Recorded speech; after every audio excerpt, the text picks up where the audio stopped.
নমস্কার বন্ধুরা, MS family কিচেনে আপনাদের সবাইকে জানাই স্বাগত। আজ একটা দুর্দান্ত সাথে রেসিপি নিয়ে চলে আসলাম বন্ধুরা। আশা করছি রেসিপিটা আপনাদের ভীষণ পছন্দ হবে।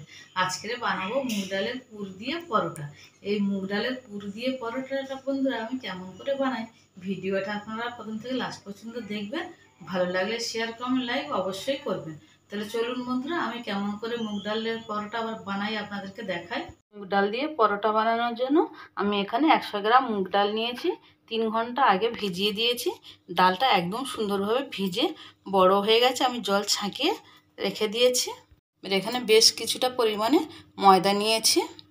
এখানে বন্ধুরা আগে আমি ডালটা ভালো করে পেস্ট করে নেব। আপনারা যখন মুগের ডালটা পেস্ট করবেন একটুও জল দেবেন না, জল না দিলে পেস্টটা কিন্তু ভালো হবে। আমি দুবার করে এটা মিক্সিতে পেস্ট করে নেব। এই দেখুন মুগ ডালটা আমি দুবার করে একদম সুন্দরভাবে একটা পেস্ট বানিয়ে নিয়েছি। এবার ময়দাটা মেখে নেব।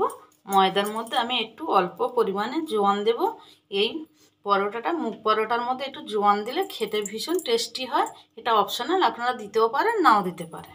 দিয়ে দিলাম স্বাদ মতো লবণ। একটু মেখে নেব।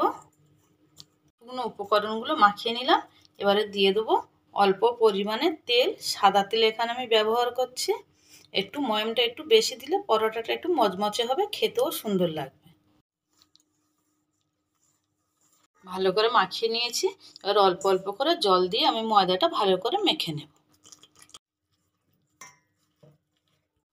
ময়দাটা আমি ভালোভাবে মেখে নিয়েছি। আমি ময়দাটা তুলে আপনাদেরকে দেখাচ্ছি। বেশি নরমও না শক্তও না। যে কোনো পুর দিয়ে পরোটা বানানোর জন্য ময়দাটা একটু নরম রেখে মাখতে হয়, তাহলে কী হয় বন্ধুরা, পরোটাগুলো খুব ভালো হয়। এই দেখুন একদম সফটভাবে মেখে নিয়েছি। কড়াই বসিয়ে দিয়েছি। কড়াইয়ের মধ্যে দিয়ে দেবো অল্প পরিমাণে সর্ষের তেল। তেলটা হালকা গরম হয়ে গেছে, ওর মধ্যে দিয়ে দেবো আমি জিরে ফোড়ন। একটু নেড়ে চেড়ে দেবো। ফোড়ন থেকে সুন্দর একটা গন্ধ বেরিয়ে গেছে। এবার আমি গ্যাসের ফ্লেমটা একদম কমিয়ে দেব। দিয়ে এর মধ্যে দিয়ে দেবো আদা কাঁচা লঙ্কা বাটা। আদা কাঁচা লঙ্কা বাটাটা একটু নেড়ে চেড়ে নিলাম। এবারে দিয়ে দেবো ডাল। ডালটা এবারে আমি নেড়ে ছেড়ে নেব। এর মধ্যে দিয়ে দেবো এবারে স্বাদ মতো লবণ। দিয়ে দিলাম স্বাদ মতো লবণ। দিয়ে দেবো অল্প পরিমাণে হলুদ গুঁড়ো। বন্ধুরা আগে থাকতে আমি একটা মশলা বানিয়ে রেখেছি, ভেজে গুঁড়ো করে রেখেছি। আমি কি কি দিয়েছি আপনাদেরকে বলে দিচ্ছি। ধনে, জিরে, গোটা গরম মশলা, তেজপাতা, শুকনো লঙ্কা। সেই গুঁড়োটা আমি একটু দিয়ে দেব এই ডালের পুরের মধ্যে, তাহলে ডালের পুরের টেস্টটা অনেকটাই বেড়ে যাবে। দিয়ে দেবো অল্প পরিমাণে চিনি। সব মশলা আমি দিয়ে দিয়েছি। এবার আমি ডালটা ভালো করে কষিয়ে নেব। আমি বেশি ডালটা শুকনো শুকনো করবো না, একটু করব, হালকাভাবে ভেজে তুলে নেব। দেখুন বন্ধুরা পুরটা পুরো রেডি হয়ে গেছে। একদম আমি একেবারে শুকনো শুকনো করিনি, একটু হালকা নরম রেখেছি। তাহলে পরোটাগুলো কী হবে, বেলতে সুবিধা হবে আর খেতেও ভালো লাগবে। আর হ্যাঁ বন্ধুরা, এখানে তো আমি কাঁচা লঙ্কা আর আদা বাটা ব্যবহার করেছি, ওই জন্য আমি শুকনো লঙ্কা ব্যবহার করিনি। আপনারা যদি আদা কাঁচা লঙ্কা না ব্যবহার করেন তাহলে আপনারা শুকনো লঙ্কার গুঁড়ো এখানে দিতে পারেন। এবার আমি পুরটাকে নামিয়ে নেব। ওদিকে আমি ঠান্ডা হতে দিয়েছি আর ময়দাটা মেখে ঢাকা দিয়ে রেখেছিলাম। ঢাকাটা খুলে নেব। ময়দাটা আরেকটু মেখে নেব। ময়দাটা আরেকটু মেখে নিয়েছি। এবার আমি এক এক করে লেচি কেটে নেব। আমি লেচিটা একটু বড় সাইজের কাটছি, আপনারা আপনাদের মাপ অনুযায়ী কাটবেন। সব লেচিগুলো আমি গোল পাকিয়ে নিয়েছি। এবার আমি একটা নিলাম, নিয়ে এরকমভাবে আমি পকেট মতন তৈরি করে নেব। এবার এর মধ্যে দিয়ে দেবো পুর, ভালো করে আটকে দেব। এই দেখুন আমি সুন্দরভাবে আটকে দিলাম। এই যেটা আছে এরকম আমি পাক দিয়ে দিলাম। দিয়ে একটু এরকমভাবে চেপে নেব। আরও একটা বানানো আপনাদেরকে দেখাচ্ছি।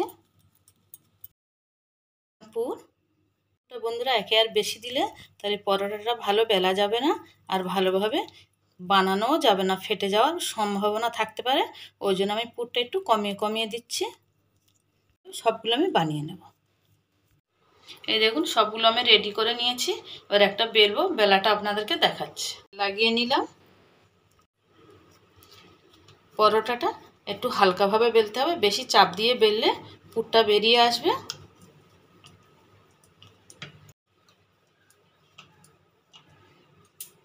এই দেখুন একটা বেলে নিয়েছি সুন্দরভাবে, কোনো দিক দিয়ে পুর বেরোয়নি।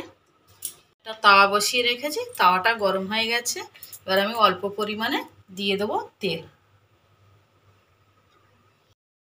একটু আমি সব দিকে ছড়িয়ে দেব। পরোটাটা দিয়ে দেব। আর হ্যাঁ বন্ধুরা, এই পরোটাটা বানাতে গেলে গ্যাসের ফ্লেমটা একটু কমিয়ে রাখতে হবে, একদম লোতে রাখতে হবে, যাতে পরোটাটা আরও সুন্দর হয়। ওদিকে একটা পরোটা ভাজা শুরু করে দিয়েছি, আরও একটা পরোটা আমি কেমন করে বেলছি আপনাদের আরও একটা দেখাচ্ছি।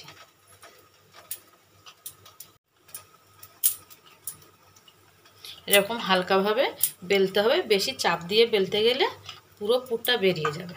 দেখুন বন্ধুরা, পুরো বোঝা যাচ্ছে যে পুরটা চতুর্দিকে হয়ে গেছে। আর এরকমভাবে এক এক করে আমি সবগুলো বেলে নেব। আর পরোটাটা উল্টে দেব।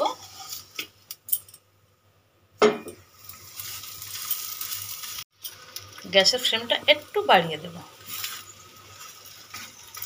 করে অল্প করে একটু তেল দিয়ে দেব।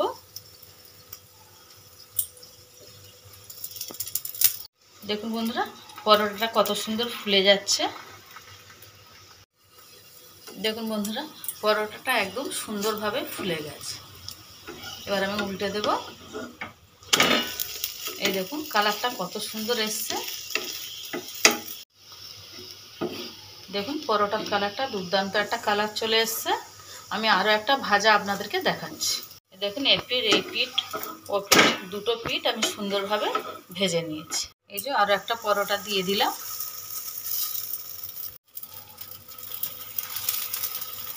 এবার একইভাবে সব পরোটাগুলো আমি ভেজে নেব।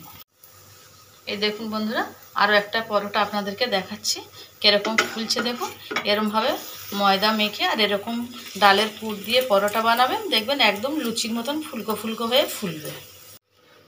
বন্ধুরা, আজকের এই মুগ ডালের পুরের পরোটাটা আপনাদের কেমন লাগলো একটা লাইক করবেন, আর বন্ধুদের সাথে বেশি বেশি করে শেয়ার করবেন। পরোটাটা এই দেখুন আমি দুদিকে সুন্দর করে লাল লাল করে ভেজে নিয়েছি। এবার তুলে নিয়ে এক এক করে এরকম করে সব পরোটাগুলো আমি ভেজে নেব।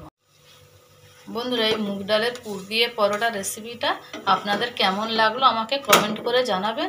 আর যারা আমার চ্যানেলে নতুন বন্ধুরা আছেন, যারা আমার চ্যানেলটাকে এখনও সাবস্ক্রাইব করেননি, তারা অবশ্যই আমার চ্যানেলটাকে সাবস্ক্রাইব করবে, করে আমার পাশে থাকার অনুরোধ রইল। এই দেখুন বন্ধুরা, পরোটাগুলো বানানো হয়ে গেছে আর কত সুন্দর হয়েছে। পরোটাগুলো তুলে তুলে আপনাদেরকে দেখাচ্ছি একটা একটা করে পরোটা। দেখুন দেখতে কত সুন্দর হয়েছে।